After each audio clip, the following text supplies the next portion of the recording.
हम जब नारी न्याय की बात कर रहे थे, हम जब गरीबों को न्याय दिलाने की बात कर रहे थे, तो नरेंद्र मोदी जी ने कहा कि मंगलसूत्र छीन लेंगे, ये भैंस छीन लेंगे, ये आपकी टोटी खोल के चले जाएंगे।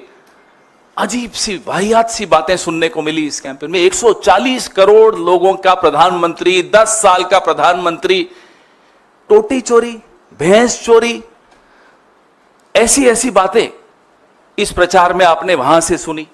जयराम जी ने मुझे कहा कि मैं अपने प्रचार की बात करूं, वो हमारे प्रचार की बात अधूरी होगी जब तक उनके प्रचार की बात नहीं करें, क्योंकि लोग तुलना कर रहे थे कि एक तरफ मल्लिकार्जुन खड़गे जी, राहुल गांधी जी, प्रियंका गांधी जी इस सरकार को जवाबदेह बना रही हैं, इनसे सवाल पूछ रहे हैं, इनसे पूछ रहे हैं कि साहब आपने ये क्यों नहीं किया, बेरोजगारी क्यों बढ़ी, महंगाई क्यों बढ़ी, महिलाओं के खिलाफ अत्याचार क्यों बढ़ा, जो कि एक विपक्ष का काम है। हम 5 साल लगातार ये सवाल पूछते आए, और लेकिन जब हम अपनी विजन, अपने जवाब सामने रख रहे हैं, तब भी हम वो सवाल दोहराएंगे। ये अपेक्षा हमसे लोग रखते हैं, इसलिए हम पूछ रहे थे। लेकिन उस वक्त प्रधानमंत्री जी क्या कर रहे थे वो आपने देखा।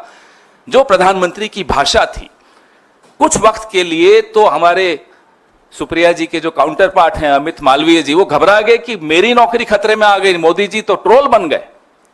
ऐसा ट्रोल प्रधानमंत्री हमने कभी नहीं देखा जो इस बार देखने को मिला। मन की बात करते करते मटन की बात करने लगे। बताइए, उनको हमारे प्रचार से ऐसे भटक गए। ये मैं अपनी खुद की पार्टी की तारीफ करूंगा कि हमारे प्रचार ने नरेंद्र मोदी के प्रचार को पटरी से उतार दिया। अपनी बात वैसे कुछ कहने लायक उनके पास था भी नहीं, अगर होता तो कह देते। अपनी बात उनकी कुछ नहीं थी।